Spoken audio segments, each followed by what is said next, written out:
Hai unha nova xeneración que está reclamando outras formas de facer política que sea máis colaborativa, que sea máis inclusiva, que non sea tanto de pegarse uns con os outros.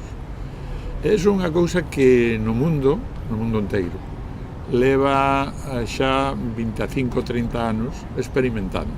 E, por lo tanto, xa temos unha... Incluso aquí, nos casos de Getafe, de Sevilla, Córdoba, etc., xa se fixeron experiencias ben interesantes, non? Pero ahora mismo en todo o mundo, es decir, dá o mesmo que un vaya a China con partido único, que a India con partidos plurales, que un esté en Nueva York, que un esté en París, que un esté en Londres ou que un esté non sei onde. Es decir, hai experiencias xa en todo o mundo de estos, unhas ten 30 anos, outras ten menos, non? Menos tempo. Pero acompaña a experiencia internacional e acompaña a experiencia de novas xeneracións que xa han experimentado que a democracia representativa, electoral, votar cada 4 anos, é unha cousa que ten os seus límites. Entón, eu acho que os partidos, todos os partidos, están atentos. Entón, están pensando novas formas de facer. Poner xente máis xoven nos seus liderazgos, facer planificación integral ou inclusiva nos barrios, facer orzamento participativo, outras formas que ven renovar e que ven completar, digamos, a democracia electoral con outra, acho moito máis avanzada que está a construirse en moitas partes do mundo.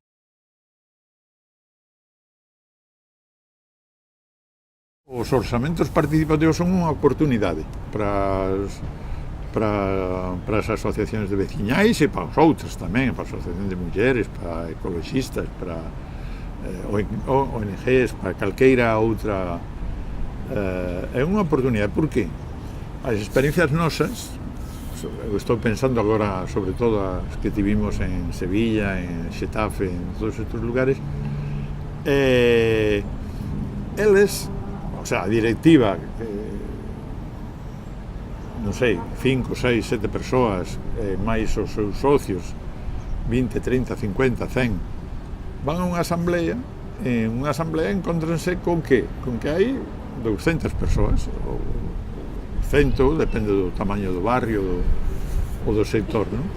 Entón, aí hai moito público para eles. Eles levan boas propostas, entón esas propostas a xente di, mire, esta xente, e dan a conocer.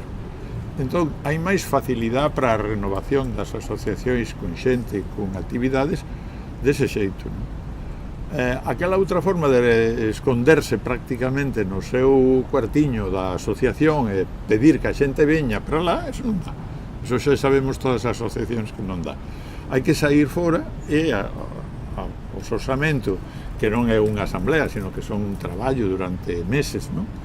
Dá para conocer a outra xente, mesmo asociados, non asociados, aquelas mulleres que son da rúa non sei que e que queren facer na súa rúa un xardín ou unha cousa así. Pois esa xente non va agora á asociación de veciños, ao orzamento posiblemente si vaya porque di, o Concello coloca agora uns cartos para eso, vamos ir para lá. Entón, se a asociación de veciños está aí, está atenta e ten un bon ambiente e esas cousas, pode traballar moi ben.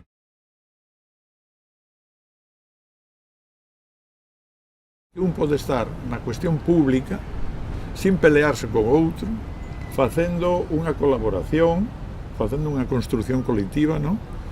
Para facer ben para a xente, pero de forma inmediata e cercana. O sea, non estamos falando do que pasa en Afganistán, nin estamos falando do que pasa en Brasil, non. Estamos falando de aquí, cousas ben concretas que temos que resolver de ano en ano e que ten uns cartos precisos, un diñeiro concreto do que estamos falando. Non estamos falando de teorías, nin de ideoloxías, nin de cousas desas. Estamos falando de cousas ben concretas. Entón, eso é unha pedagogía que entra moi fácil en aquela xente que non quere estar nin en partidos, nin queren estar en líos de reunións, nin sei que. Non, simplemente vou traballar cousas moi concretiñas para a miña familia, para a xente que coñezco, para os meus fillos, etc. Pero un pouco por aí. Esa pedagogía é unha pedagogía, como diría eu, do consenso é do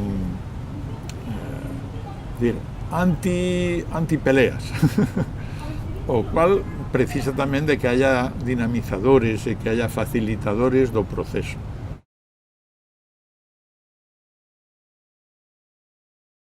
Precisamos normalmente 4 ou 8 anos para que un proceso destes poda consolidarse, non? Pode ter claro, aqueles lugares onde levan 20 anos, 30 anos, pois obvio, a xente xa di, isto porque non fiximos antes, non? Pero mesmo os técnicos que saen moito máis encantados de traballar ca xente, porque a xente non hace propostas moi descabelladas, é dicir, ao principio algún fa, non? Pero a maioría son cousas ben razonables para os técnicos e para a xente.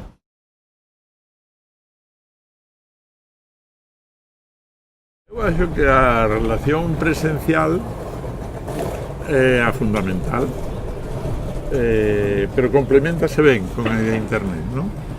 Hai públicos que son diferenciados, o público de internet é un público máis xoven, que non acude a asociacións, que non acude en xeral, non acude a asambleas, que gusta de facer desde a súa casa, e ás veces tamén de ayudar a outras persoas, non? Para que podan entrar no proceso. Entón, a experiencia nosa, a máis recente, que de Madrid, é que aqueles distritos onde había un grupo motor, un grupo asociativo forte, pois a internet respondeu mellor, porque o mesmo grupo era o que se encargaba de facilitar por os medios de internet que aquilo funcionara. Espallaba, non? Un pouco por outros lugares que non eran os de costume, non? Asociativos, eso. Entón, en cambio, aqueles lugares onde somente se confiou no proceso de internet sin as asociacións, pois aquelo non deu tan certo, non foi tan bo.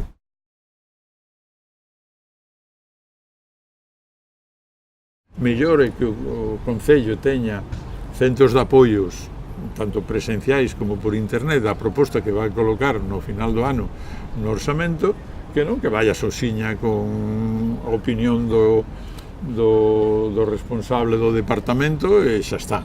Pois eso, é menos constructivo colectivo que se un ten 100 ou 200 ou 300 asesores que están aí debatendo durante un ano, durante varios meses, un proceso, non? Eso sempre ayuda moito a que as propostas do Concello vayan xa delimitadas, debatidas, e non sexan deste partido contra aquel partido, senón que de toda a xente non sei, do mundo da escola ou da saúde ou do barrio que sexa, non? Que ten un construto de máis unidade, de máis implicación da xente mesma, non? Que se xente máis protagonistas e non tan protagonistas dos partidos como tales.